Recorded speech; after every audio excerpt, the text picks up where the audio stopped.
So ఇది last day in my village అనమాట. ఇంకా మార్నింగ్ ఏదో టిఫిన్ చేసేసి వెండి షాప్కి వచ్చాము. ఈయనే నాకు చేయించి మోసం చేశాడు. మొత్తం అసలు లాకెట్ అంతా ఇప్పుడైతే రాగి కలర్లోకి వచ్చేసింది. ఇక్కడ మా అక్క వాళ్ళ పాపకి అన్నప్రాసనకి గిన్నెలు చూస్తున్నాము. ఈ కొనలేదనుకోండి, జస్ట్ చూసాము. అలాగే మా పిన్ని వాళ్ళ ఇంటికి వెళ్తే నేను ఫస్ట్ టైం ఇలాంటి ఇల్లులు చూడడం సినిమాలో చూశాను, కానీ ఫస్ట్ టైం అసలు ఇది ఉందని కూడా తెలీదు. నేను చాలా సంవత్సరాల నుంచి చూస్తున్నాను, కానీ చాలా బాగుందని వీడియో తీసా.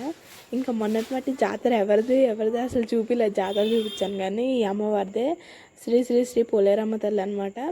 ఇంకా మా ఇల్లంతా వెకేట్ చేయాల్సిన టైం వచ్చింది. మొత్తం ఖాళీ చేసి అన్ని రూములు తాళాలు కట్టేసేసాము. శుభ్రంగా లైట్ గట్ట ఆపేసి ఇంకా మొత్తం ఖాళీ చేస్తాము.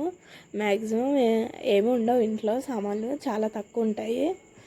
ఎందుకంటే మేము అక్కడ ఉండట్లేదు కాబట్టి, మేము హైదరాబాదే కాబట్టి ఇక్కడే ఎక్కువ ఉంటాయి. అక్కడ ఒక చిన్న బెడ్, వండుకోవడానికి ఒక స్టవ్, ఒక గ్యాస్ ఉంటుంది అంతే. ఎప్పుడైనా వెళ్తే చాలా రేర్గా వెళ్తాము, ఎక్కువ కూడా వెళ్ళాము అనమాట. Yearly once. ఇంకా మొత్తం ఖాళీ చేసేసాం. సో ఇంకా ఆటో ఎక్కేసాము. ఒకవైపు హైదరాబాద్ వెళ్ళిపోతున్నాం అన్న ఒక ఆనందము, ఒకవైపు ఊరిని వదిలేస్తున్నామన్న చిన్న బాధ ఉంది అనమాట. ఇంకా ఈ నిడదోల్లో కూడా పెట్టారు ఐ లవ్ నిడదోల్ అనే స్టాచ్యూ. నేను వీడియో తీసేలోపు వెళ్ళిపోయింది అది. ఇంకా రైల్వే స్టేషన్లో ఒక గంట